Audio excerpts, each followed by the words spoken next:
හැම බෝසතාණන් වහන්සේ නමක්ම ලෝකෙ පහළ වෙනකොට මේ නිමිති 32 පහළ වෙන බව ධර්මයේ සඳහන් කරනවා. ඒ නිමිති ධර්මයේ විශේෂයෙන් සිහිපත් කරලා තියෙනවා. නමුත් අද බහුලව අහන්න ලැබෙන්නේ නැත්තේ මිනිස්සුන්ගේ ශ්‍රද්ධාව මදි ඒ කරුණු පිළිගන්න හින්දා. නමුත් අනාගත බුද්ධ වංශ දේශනාව නිසා මෛත්‍රී මහබෝසතාණන් වහන්සේ මොනතරම් ආශ්චර්යමත් විදිහට ලෝකෙ පහළ වෙනවද කියන කාරණාව දැක ගන්න අපි කරුණු 32 විතරක් මේ විදිහට කෙටියෙන් සිහිපත් කරමු. විශේෂයෙන් බෝසතාණන් වහන්සේ මව් කුසෙන් බිහි වෙන්න ආසන්න වෙනකොට තව මොහොතයි බිහි වෙන්නේ.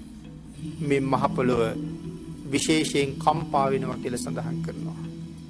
නිකම්ම නෙමෙයි පැහැදිලි කරන්නේ කම්පා වෙවි ප්‍රකම්පණය වෙනවා කියලා සිහිපත් කරනවා. තව මොහොතින් මහ පොළොවට පය තියෙන මේ මහා පුරුෂෝත්තමයන්න් වහන්සේ දරන්න මහ පොළොවට ශක්තිය මදි නිසා මහ පොළොව කම්පා වෙන්න පටන් ගන්නවා. ඒක තමයි පළවෙනි කාරණාව. දෙවෙනි කාරණාව හැටියට 10000ක් සක්වල පුරා සුවිශේෂී ආලෝකයක් පැතිරලා යනවා. ඒ විශේෂ නිමිති 32කින් තව කරුණක්. තුන්වෙනි කාරණාව හැටියට ಜಾති අන්ධයෝ ඇස් ලබනවා. උපතින් අන්ධ වෙලා ඉන්න අය මහ බෝසතාණන් වහන්සේ උපදින්න ඔන්න මෙන්න කියන කාලේ උපදිනවත් එක්කම ඇස් දෙක ලබනවා. ඒගොල්ලන්ට අය කවදාවත් ඇස් නැති වෙන්නේ නැහැ. ಜಾති බිහිරෝ කන් ලබනවා. අන්ධයන්ට ඇස් ලැබෙනවා.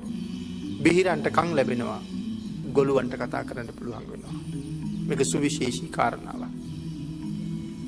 කුදු වෙලා ඉන්න අයගේ කුදු බව නැතුව යනවා. කොර වෙලා ඉන්න අයගේ කොර බව නැතුව යනවා. බැඳලා ඉන්න සියලුම සත්‍යයන්ගේ බන්ධන ලෙහෙනවා කියලා සඳහන් කරනවා. අට මහ නිරේ සියලුම ගිනි නිවෙනවා කියලා පින්නතුනි සඳහන් කරනවා. ඔසුපත් නිරයන් ප්‍රධාන කරගත්ත 136ක් සියලුම නිරයන්ගේ ගින්දර නිවෙනවා. නිරි සතුන්ට පවා අපමණ සුවයක් උදා කරලයි මහ බෝසතාණන් වහන්සේ මනුලව උප්පත්තිය ලබන්නේ. සඳහන් කරනවා പ്രേත ලෝකේ പ്രേතයන්ගේ බුද්ධාන්තර ගණන් බඩගින්න හිටපු പ്രേතයන්ගේ බඩවල් පිරෙනවා කියලා. පිපාසාව සංසිඳෙනවා කියලා මේ මොහොත වෙනකොට. ඒ තරම්ම ලෝකයට මහත් වූ මංගල්‍යයක්. තිරිසන් සත්තුන්ගේ බය නැතුව යනවා කියලා සඳහන් කරනවා. සාමාන්‍යයෙන් මැඩියෙක් ණයෙකුට දක්වන්නේ ලොකු බයක්. නමුත් මේ වෙලාවේ මැඩියෝ ගිහිල්ලා මහ නාගයන්ගේ පෙන ගොබේ යට සෙල්ලම් කරනවා කියලා සඳහන් කරනවා. ණයි මුගටි එකට හවුල් වෙලා එකතු වෙලා ඉන්නවා කියලා සඳහන් කරනවා. මෝ කොටියෝ සිංහයෝ ඔවුන් එකිනෙකා සතුටින් ක්‍රීඩා කරනවා කියලා සඳහන් කරනවා. තිරිසංගත සත්වයන්ගේ බය හාක් පසින්ම නැතුව යනවා. සියලු සතුන්ගේ රෝග සුවපත් වෙනවා කියලා සඳහන් කරනවා. හැම සතෙක්ම නිරෝගී වෙනවා. සියලු දෙනාම ප්‍රිය වචන කතා කරනවා කියලා සිහිපත් කරනවා. කවුරුවත් ගාව අප්‍රියමනාප වචනයක් නැහැ. ආශ්‍රයෝ මధుර ලෙස හේෂාරාව කරනවා කියලා සඳහන් කරනවා. ඇතුන් ඊටාම මధుර විදිහට කුංචනාද කරනවා. මේ සක්වලේ විතරක් නෙමෙයි 10000ක් සක්වලක සිදුවෙන අසිරියක් ගැන මේ සඳහන් කරනවා. සියලුම තූර්ය භාණ්ඩ ඉබේ වාදනය වෙන්න පටන් ගන්නවා. මනුස්ස ලෝකේ තියෙන තූර්ය භාණ්ඩ අපි වාදනය කරන්න ඉපෙයි. නමුත් මේ මොහොතේ ඒ තූර්ය භාණ්ඩය ඉබේම තමන්ම වාදනය වෙන්න පටන් ගන්නවා. එදාට තමයි ඒ භාණ්ඩේ නියම හඬ අහන්න පුළුවන් වෙන්නේ. අද වාදනය කරන්නේ අපිට ඕන හැටියට.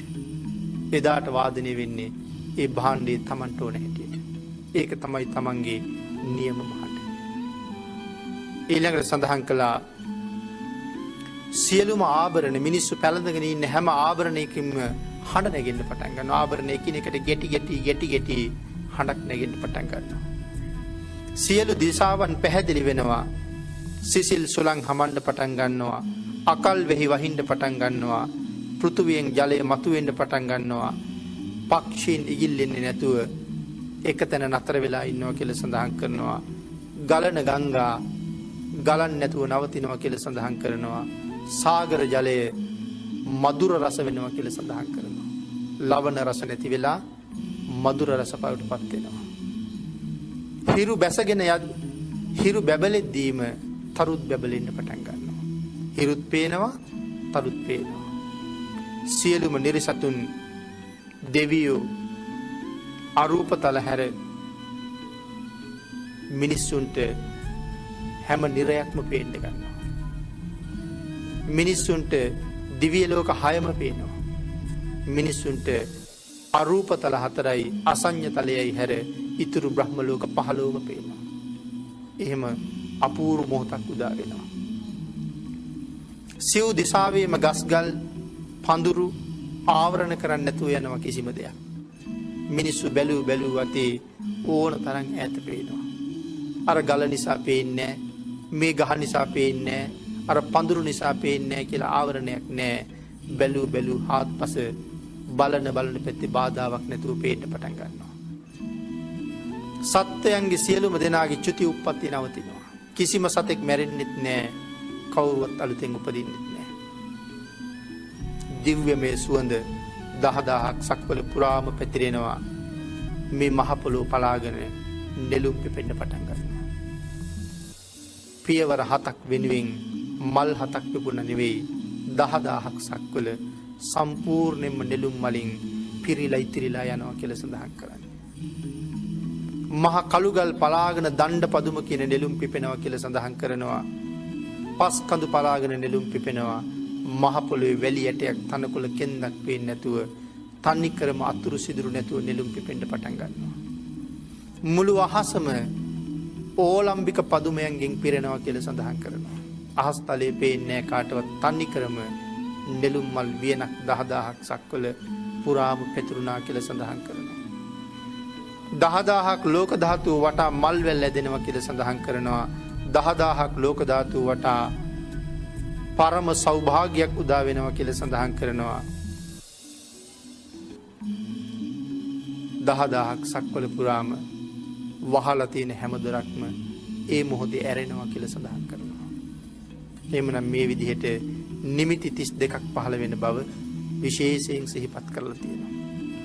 ඒ බෝසතාණන් වහන්සේ මව්කුස පිළිසිඳ ගන්නකොටත් මව්කුසෙන් බිහි වෙන වෙලාවෙත් ලෞතර බුද්ධ රාජ්‍ය ලැබෙන වෙලාවෙත් දම්සක් දේශන වෙලාවෙත් මේ නිමිති 32 පහළ වෙනවමයි. ඊට අමතරව පහළ වෙන අවස්ථාව නියත විවරණ ලබන අවස්ථාවයි කියලා සිහිපත් කරනවා.